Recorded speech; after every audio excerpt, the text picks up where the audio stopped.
bahar günüydü, tanıştım seninle. Dertleri, sevinçleri paylaştım seninle. Bir bahar günüydü, tanıştım seninle. Dertleri, sevinçleri paylaştım seninle. Ne güzel günler geçirdik seninle. Sevgilim, neden bana hala gülmüyorsun? Ne güzel günler geçirdik seninle.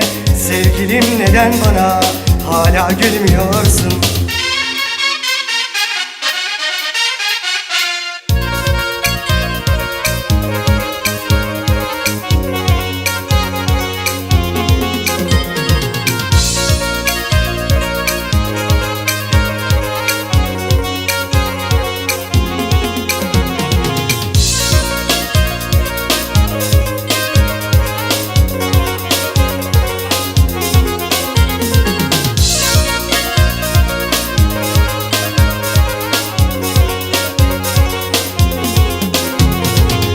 Yalan söyledin yar, eline ne geçti? Bunca güzellerden kalbim seni seçti. Yalan söyledin yar, eline ne geçti? Bunca güzellerden kalbim seni seçti.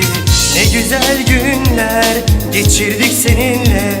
Sevgilim, neden bana hala gülmüyorsun?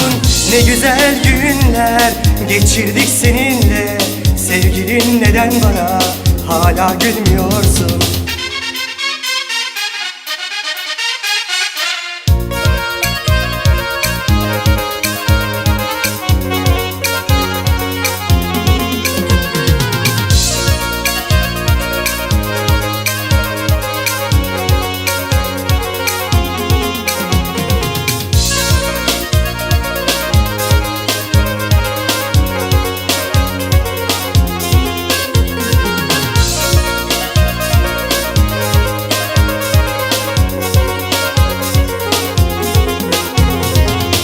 Yüreğim yanıyor adını duyunca, içim kan ağlıyor senden ayrılınca. Yüreğim yanıyor adını duyunca, içim kan ağlıyor senden ayrılınca. Ne güzel günler geçirdik seninle. Sevgilim, neden bana hala gülmüyorsun? Ne güzel günler geçirdik seninle. Sevgilim, neden bana hala gülmüyorsun?